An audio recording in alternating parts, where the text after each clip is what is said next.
Hey guys, welcome to Entertainment Talk Nation. This is Rob. This video, we're going to do another conspiracy theory episode.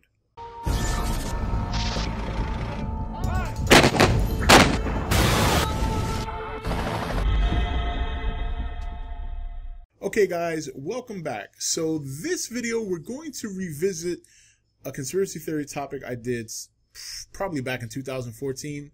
And this one involves the Denver International Airport, because since the time I last done a video regarding this subject, things have changed a little bit. Now, if you guys recall, let's go back a little bit. You guys recall that this airport was, and the key word here is was, at one point littered with murals and paintings that were pretty foreboding. You guys, and I'll pull some of them up here to refresh your memory.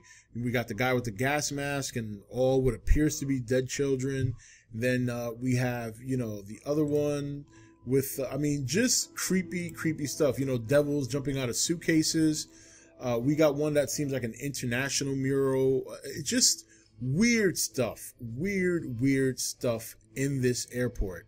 And now some of those murals and paintings have been taken down and replaced with these new pictures and paintings, pretty much taunting and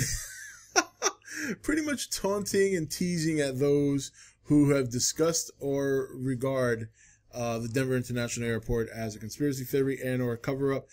This one sign here says construction or cover-up, and has a construction helmet with the all-seeing eye. Pretty clever there, I think.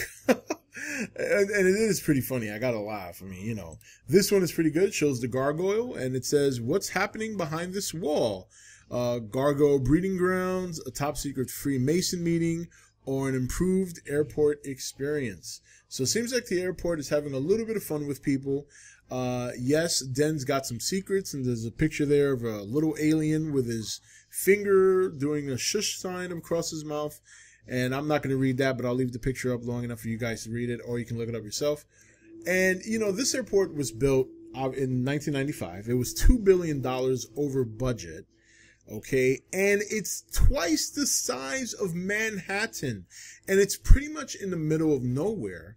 To top it off, there was a functioning downtown airport that was perfectly fine.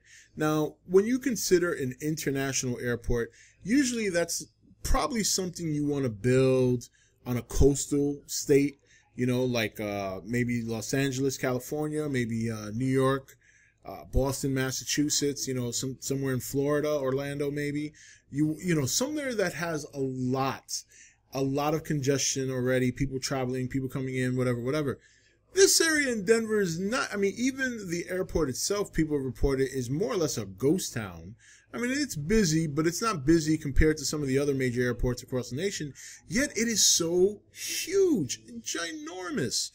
Now, the big conspiracy theory behind this airport is that it's a front. It's actually built above tunnels. Now, that is something that's actually been proven, but of course, the reason for the tunnels, the reasoning for the tunnels is, traveling, between the airport, which is a fair argument. That's a huge airport.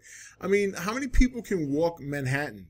You can walk Manhattan. It might take you all day, but to walk it twice, Manhattan is a small island, yes, but if you've been to Manhattan, and I've been to Manhattan plenty of times, it's not that small. It's not like you can walk from north to south Manhattan in 2 hours. No, it'll take a while. It's still a very, very large city. It's a very large landmass. So to double that landmass, all for one airport, that's pretty weird. It is pretty weird. And then, then originally having all these paintings there, and some of the stuff is still up, like the little gargoyles or devils jumping out of suitcases, just weird selection of art, Of course, there's an argument about the Freemasons, some of the older murals that you guys remember are down. And look, here's another one I just found. What are we doing? And it's showing a lizard man. Look, and I'm sure they're doing it all in good fun, but some people are like, maybe they're just, it's the stuff that's being hidden in plain sight. They have no reason to hide it anymore. Maybe, I don't know. It's always been a mysterious airport. Even the famous Mustang that is in the front of the airport when you first drive in and everybody sees it, a 32-foot tall blue Mustang that looks eerie, especially at night when the eyes are glowing red and these dark blue veins are popping out of it. And then what makes it even weirder is the fact that the person who made that sculpture died at the hands of the sculpture when it fell on him and busted an artery. So it's just a lot of weird stuff with this airport. It's a huge airport that's in an area that really, really is like in the middle of nowhere. There are things, or I don't want to say things, but there have been discussion and some proof of tunnels underneath. Whether those tunnels lead to a bunker, that's the big mystery, is that it's a huge government bunker so that when shit hits the fan, the government has a place to go. They have an airport that's accessible, and that's the big conspiracy. And the question is, why do they have it? I mean, I think it's pretty obvious. If it's true, if there is a big bunker down there for government officials, obviously it's to maintain some sort of government if shit hits the fan. I don't think there's anything wrong with that. And if it is happening, I don't think there's a reason to keep it a big secret. Is it anything that involves aliens or lizardmen? Man, I don't know. I don't think so. I would think that if it was, maybe one of them would have popped up in the airport by now. But it is a fair conspiracy theory. I think it is very odd to have an international airport this big in Denver, of all places, when you can have, you don't even need an international airport this big in a major city off the coast of either side of the United States. LaGuardia Airport in New York City and I forget the name of the other one. But those two airports function fine and are not nearly this big, and are 4 times as busy. This airport is not very busy. And, when you consider how much it costs to build it, some people do make an argument that if you look down at it from a top, like satellite or something, you'll see a swastika form. I've seen where they pointed that out. It really doesn't look like one. I think that's a bit of a stretch, but I do think there's some fair arguments as to what's going on with this place. Why was it built? Is there anything more than just what we're seeing? And I have to say, there's enough oddities going on in this airport that I think something is trying to be hidden. And I don't think they're doing a good job hiding it.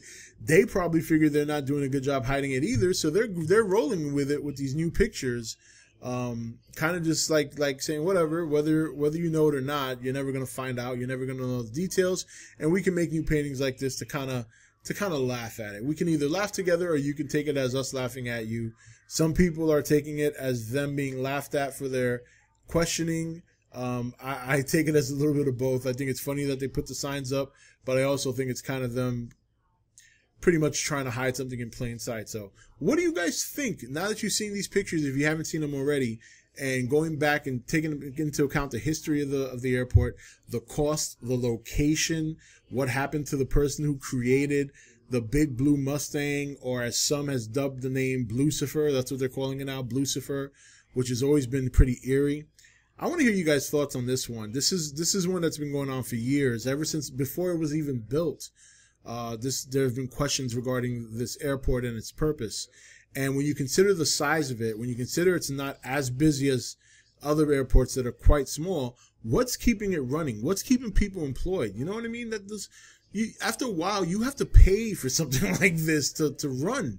And the fact that it's not nearly as busy as it might need to be to maintain it, something's maintaining it, right? So shout out in the comments below. Let me know what you guys think, and we'll see you next week for another conspiracy theory. This is Rob signing off for E.T.N, where we don't do news, we just talk entertainment. Take it easy. Thank you for watching E.T.N. Click here to watch more content. Or you can click here to become an E.T.N patron. Don't forget to leave a comment. Also, make sure you like and share this video. If you want to know when the next video is up, click the notification bell next to the subscribe button. And most of all, make sure to click that subscribe button for regular content.